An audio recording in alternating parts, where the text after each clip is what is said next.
Hello bachcho, let's read the question. These questions consist of two statements each printed as assertion and reason. While answering these questions, you are required to choose any of the following four responses. यहाँ पे A, if both assertion and reason are true and reason is the correct explanation of the assertion. B, if both assertion and reason are true but reason is not the correct explanation of the assertion. C, if assertion is true but the reason is false. D, if both assertion and reason are false. यहाँ पे हमें दो statement दिए हैं, एक assertion and reason. तो यहाँ पे A B C D answer हमें किस बेसिस पे करना है. अगर ए होगा तो एजर्शन रीजन अगर दोनों करेक्ट है और जो रीजन है वो करेक्ट एक्सप्लेनेशन अगर एजर्शन का है तो ए आंसर होगा. बी कब होगा? जब एजर्शन रीजन दोनों करेक्ट है लेकिन जो रीजन है वो करेक्ट एक्सप्लेनेशन नहीं है एजर्शन का. सी होगा जब एजर्शन ट्रू है बट रीजन फॉल्स है. और डी होगा अगर एजर्शन और रीजन दोनों फॉल्स है. तो यहाँ पे एजर्शन दिया हुआ है, in reticulate venation, veinlets are repeatedly branched and form a complex network. Reason, in parallel venation, the veins are parallel to each other. यहाँ बोला गया है कि एजर्शन में बोला गया है कि रेटिकुलेट वेनेशन में जो वेनलेट्स होती हैं वो रिपीटेडली ब्रांच्ड होती हैं और ये फॉर्म करती हैं कॉम्प्लेक्स नेटवर्क. और फिर बात हुई है पैरेलल वेनेशन के बारे में. यहाँ पे जो वेन्स हैं वो एक दूसरे के पैरेलल होती हैं. तो सबसे पहले हम देखते हैं क्वेश्चन का की कंसेप्ट. की concept of this question is, की concept है venation. venation का मतलब क्या होता है? जो अरेंजमेंट होता है वेन्स का और वेनलेट्स का. अरेंजमेंट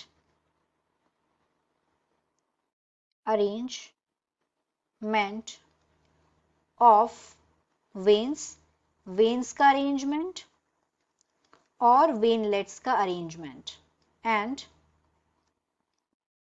वेनलेट्स, इन दोनों का अरेंजमेंट लीफ के लैमिला पर, ऑन लीव्स लैमिना, इसको बोलते हैं वेनेशन. इसके अरेंजमेंट को, तो यहाँ पे दो टाइप के वेनेशन होते हैं, रेटिकुलेट एंड पैरेलल. तो पहले हम एजर्शन को देखते हैं. एजर्शन में यहाँ बात हो रही है रेटिकुलेट वेनेशन के बारे में. रेटिकुलेट वेनेशन, रेटिकुलेट वेनेशन में यहाँ पे जो वेन्स और वेनलेट्स होते हैं ये क्या करते हैं, ये एक नेटवर्क फॉर्म करते हैं. इन रेटिकुलेट वेनेशन यहाँ पे जो वेन्स हैं और वेनलेट्स हैं ये इस तरीके से अरेंज्ड होते हैं कि यहाँ पे ये एक नेटवर्क, एक कॉम्प्लेक्स नेटवर्क का फॉर्मेशन करते हैं. नेटवर्क का मतलब यहाँ पे जो और ये किन में प्लांट से पाया जाता है? डाइकॉट में देखने को मिलता है. डाइकॉट प्लांट्स में ऐसा वेनेशन होता है. डाइकॉट प्लांट्स में ये प्रेजेंट होता है. मतलब अगर हम इसको अगर डायग्राम में भी समझें तो डायग्राम में किस तरीके से होता है ये फॉर एग्जांपल ये लीव है. तो जो लीव में ये इस तरीके से इसके वेन्स प्रेजेंट होते हैं और ये नेटवर्क बनाते हैं ये इस तरीके से. इसको बोलते हैं रेटिकुलेट वेनेशन. तो यहाँ पे जो एजर्शन है वो एकदम करेक्ट है, ट्रू है. अब रीजन पे आते हैं. रीजन क्या बोल रहा है? तो यहाँ पे रीजन में पैरेलल वेनेशन की बात हो रही है. पैरेलल